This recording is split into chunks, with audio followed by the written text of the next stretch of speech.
Traffic Jam is on now. Yo, this your man Marvin Phipps. We're back again with Traffic Jam. We got another comedian today, my man Persona. Did I say it right?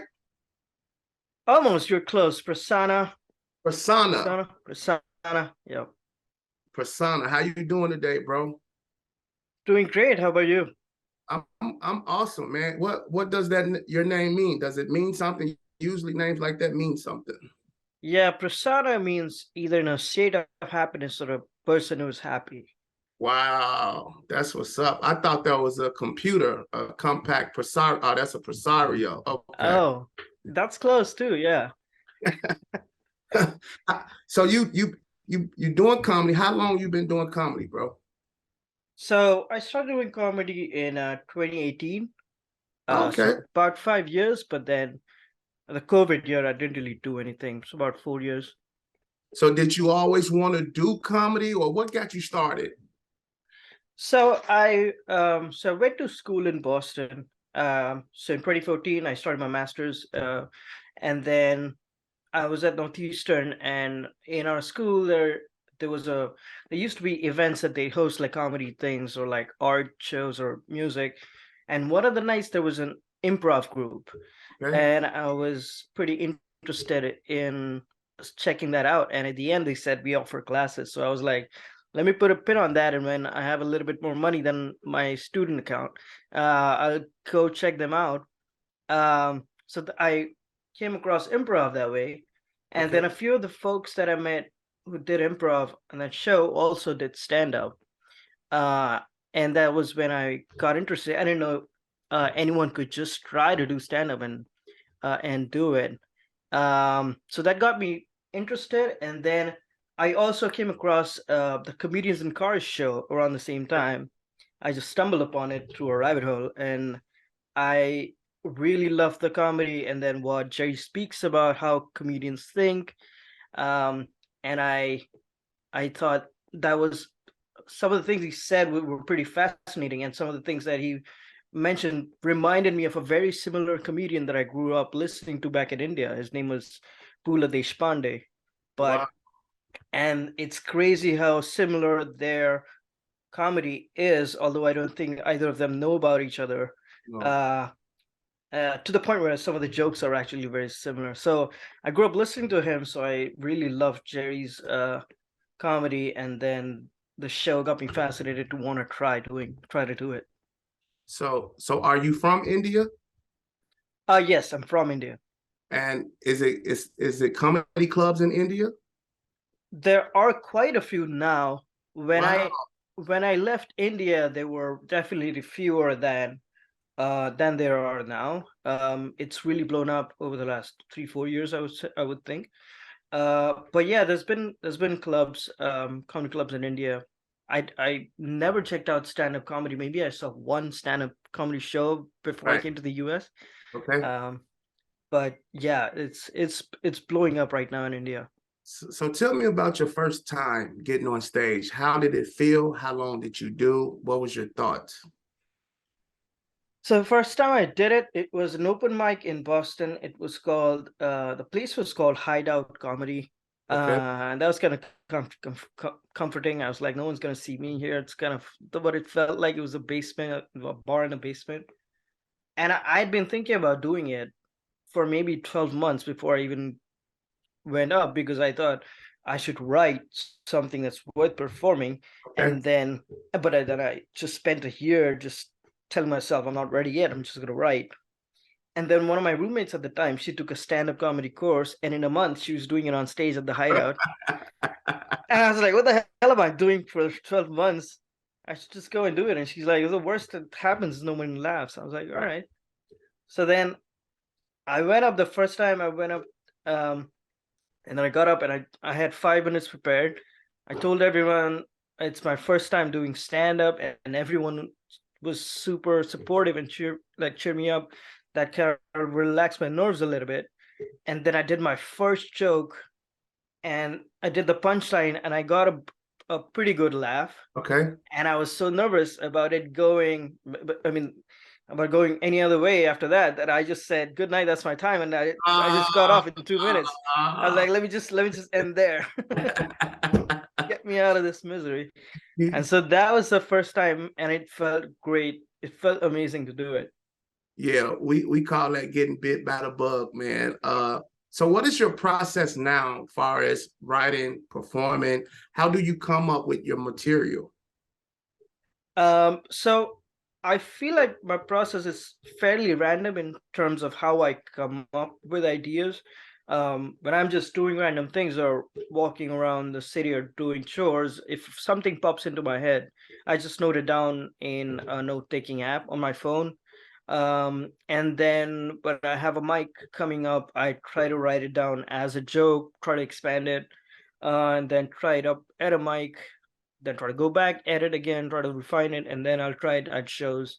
But then still keep editing, and I'll also ask my friends how what they think of the joke, and then they'll sometimes help me, give me pointers. So I would say that's kind of been my process.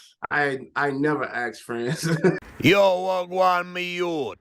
This comedian A.G. White, not White, no. And you're listening and watching and jamming to the traffic jam. Is there any cities or rooms that you want to do now that you're doing comedy? I know you're hearing about clubs, and is there any rooms that you haven't tried or you want to get into? Any cities or rooms you want to do? Um, I would. I've actually haven't done a lot outside of New York City. I did my first comedy festival, which was in Ithaca, New York, but that's the only place I've performed Okay. outside of the city. Um, but some of the clubs that I've seen, like in Chicago, like Zanies, some of the clubs even in Boston, that have popped up recently. I've seen really good comics over there. So some of these cities I would love to like go back, like especially Boston. I'd love to go back and do more stuff there. Yeah, I never did any rooms in Boston, but I definitely did the Cellar in New York. Hmm. I did I want to do Carolines. I've never done Carolines. But yeah, Chicago, man, whenever you come through, that's where I'm from. That's where I'm at now. So Okay. we definitely could link up, man, and I can show you around, man. So who are some of your comedic idols that you're looking up to that inspire you right now? Right now, as I said, Seinfeld. I really liked his stuff, and I just started doing comedy, and then um, some of the other I've seen Louis C.K. for a long time. I'll look up to him, his style. Norm Macdonald. Um, there's quite a few that I find there's something fascinating about some comedian that's worth learning from them, and then something else from the others. Um, I'm blanking on a lot of names. Chris Rock special has been probably I was one of the best I was specials I've about to ever say seen. no brothers. I was you No, Chris Rock. absolutely. Yeah. Chris Rock. When I wasn't in the US yet, my sister would send me clips from Kevin Hart, and we would just it would be maybe like 1 a.m. her time and maybe like 11 p.m. 11 a.m. our time, and then we'd just be crying laughing over like Zoom calls and just like looking at stuff. She also introduced me to Sebastian Maniscalco, who I Okay. love a lot. Um, but yeah, some of those I love, and then Dana Carvey Oh yeah. is incredible. But yeah, um, yeah, the list goes on and on. I feel like there's so many that I because I didn't grow up here. There's so many comics that I never knew about that I'm always exploring stuff, even from way before I was born. That I had no idea about these legends. What what would you say would be the biggest difference in performing in the States and in India? Or is it a difference? Or how do you have to change up most of your stuff? Or what do you do in those situations? So that's interesting. I actually have never performed in India. Oh, okay. Um, yeah, I haven't. I just started when I got here, and then Okay. mostly performed here. But from I hear from a few friends who are comics, it's really difficult to talk about sensitive topics back home as it pertains to especially politics. This you can look up stories of people actually getting in trouble with the cops for saying something. Wow. Yeah, so that's the biggest difference. I think we're doing it in the U.S.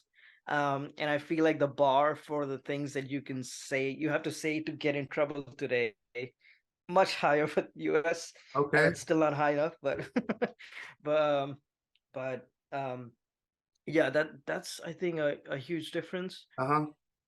Because Uh, yeah. one of the things that I love to see, like you mentioned, Kevin Hart and all those guys, I really be watching those guys to see if they're going to do anything different when they're in another country, and I'm surprised that they do the same shit, and I would think because it's a language barrier or just a culture difference. But I mean, Kevin make it seem like it's super easy to do, but I don't know if it's that simple. Yeah. Yeah, So I would even say, yeah, I used to think some of the jokes wouldn't really translate back uh-huh. home. But then again, there's a huge following for all of these guys. Bill Burr did a tour in India, and it was sold out, like audiences and like auditoriums and huge venues and stuff. So a lot of it does translate, and there's so much influence of um even the shows here like Friends and How I Met Your Mother. A lot of people just grew up watching. I grew up watching some of those shows, and so there a lot of the humor does translate. what are some of your comedic goals or just goals in general? How far you want to take this thing, man? uh that's the one thing that I haven't really given a lot of thought Okay. to. I'm kind of just focusing on having fun with whatever I can do right now, and then see where it goes. um but I would at some point um want to kind of formalize, maybe try to have like a plan about how I want to go about it. Right now, I just feel like I'm trying to get whatever I can get, um, any gigs that I can get, any podcast shows, whatever I can get. I'm just trying to go out there and try to meet as many people and try to get as much stage time as I can. Um, and I think, but yeah, at some point I would maybe try to sit down and think about goals or put like a structure to it. Cool. Yeah, you definitely got to put that into play. Are you interested in like acting or anything like that, like getting into movies or stuff like that, or just strictly stand up? I would, I would, I would love to eventually maybe try to get into movies or um, shows and sitcoms. It's definitely a fascinating aspect to me. The my favorite part about stand up Mhm. is that the instant feedback is it's super rewarding, and it's just feels incredible, and that's kind of the bug that kept me going back to it. So, but I would definitely try to um, experience what it's like to be behind a camera. I'm pretty sure I'm not great at it right now, so would be interesting to do that. Yeah. Yeah, you got time, but you gotta. It goes so fast, bro. Let me ask you this, with yourself included, uh, name like your ultimate show with yourself on it. If you could have any venue and you're on it, who are you bringing along with you? Uh, to perform for, or like share the stage with. Share the stage with. Oh my God. I would say Dave Chappelle's team. Um, Donnell Rawlings got a crazy story about meeting Donnell a couple of years ago, but I think those guys are beasts. Marshall Brandon. Oh yeah. Um, so yeah, some of those. Even some of the local comedians like Mark Normand. I really like his style. Um, who else? Well, yeah, some of those I really look up to. Okay. That would be like the ideal. Someone made a miracle happen, and I'm just sharing a stage. That's the only way I see that happening. But yeah. that would be the list. It definitely could happen. How old are you, bro? I am 32 right now. Okay, 32. Got a family? Married? Kids? No, single. Oh Yeah, man. single. Yeah. So you at it. How many nights you on stage during the week? How many days of the week you're on stage? So it tends to vary quite a bit. My day job has the cycle of going like sometimes it's crazy. I work from home, but sometimes it's crazy busy, and some months it's not that. It's kind of seasonal, but I try to get up as much as I can. I would say I try to get up at least 10 times a month, which is not much, but and it's sometimes some weeks I can get up more than I can other weeks. Uh-huh. But right now that's how much I'm getting out there. Um and then amongst those mostly are mics, but I maybe do 2 or 3 shows a month. Okay. um but again, trying to like ramp up on that as much as I can. Oh yeah, definitely. And New York is definitely the place to you can hit 2, 3 mics a night, bro. I know when I'm out there, I'm trying to do 2, 3 mics a night, just to stay sharp, stay strong. Actually New York is one of my favorite places to perform. Uh I just love the interaction with the people, and it's Right. it's sort of like Chicago, man. The crowd, if you suck, they're gonna let you know, they're not gonna hold back. So you really have to uh give it to them. Anything you things that you're not strong at that you want to work on? um Things that I'm not strong at right now.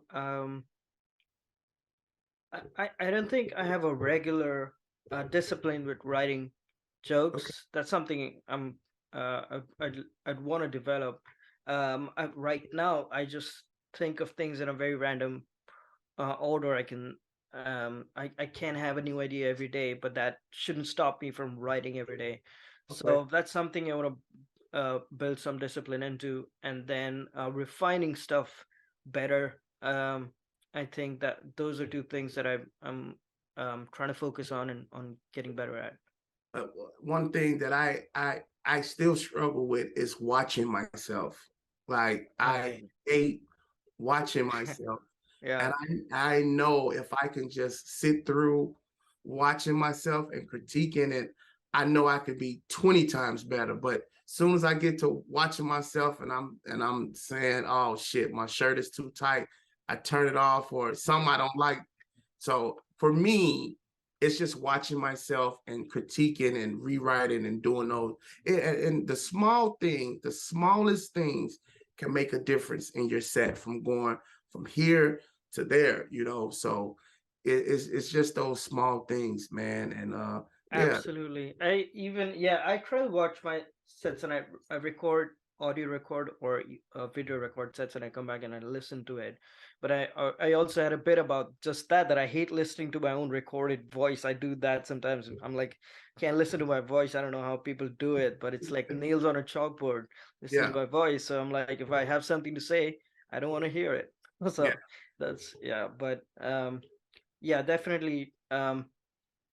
Listening to my jokes, and then even listening to places where I got laughs where I didn't expect them to, and then trying to emphasize pauses following that when I listen to that. So that happens quite a bit too.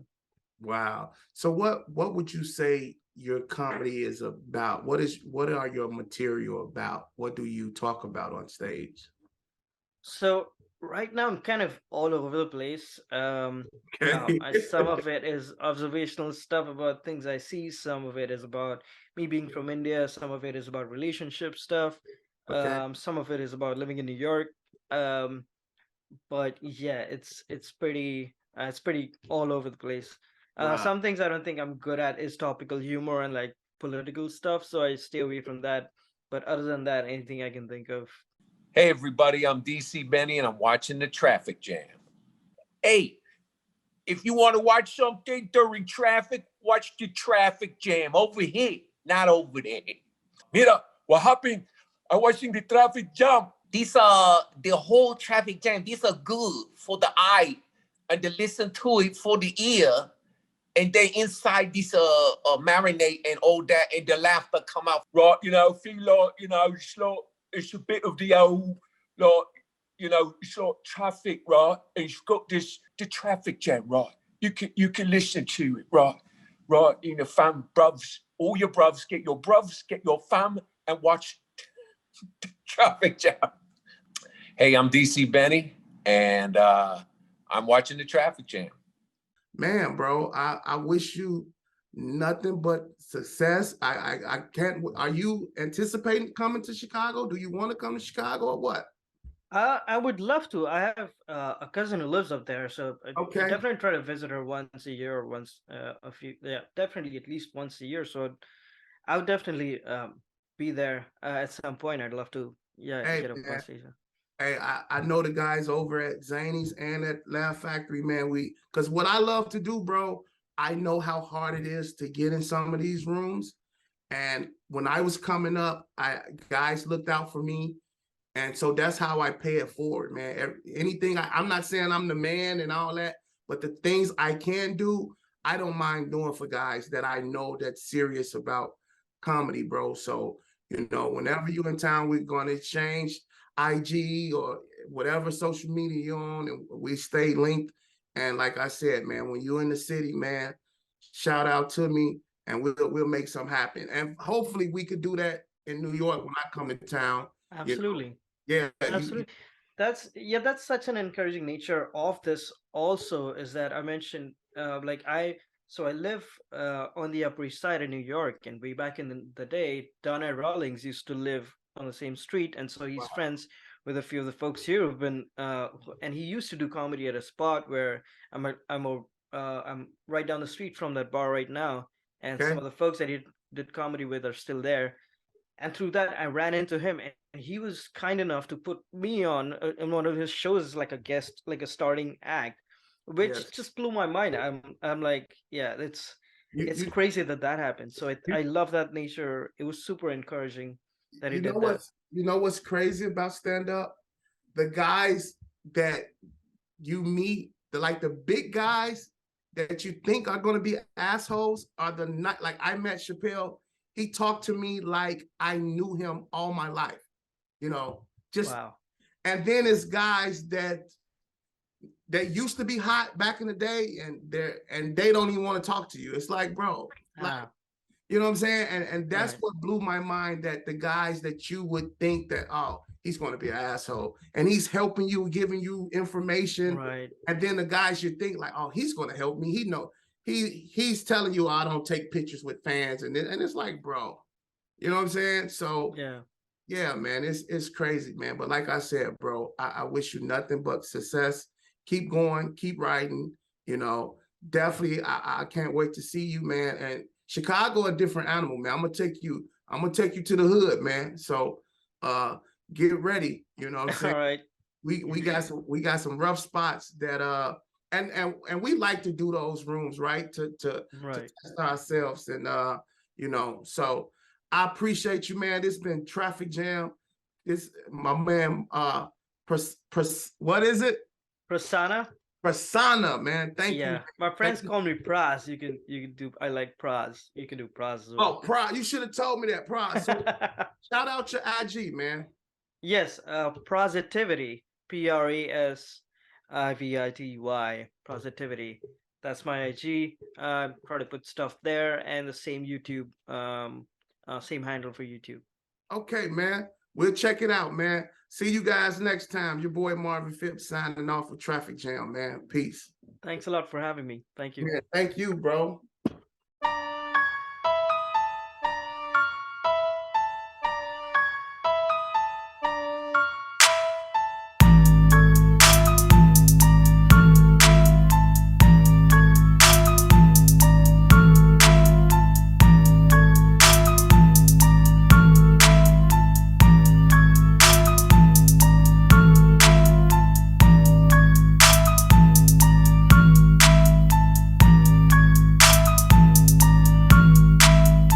Traffic Jam is on now.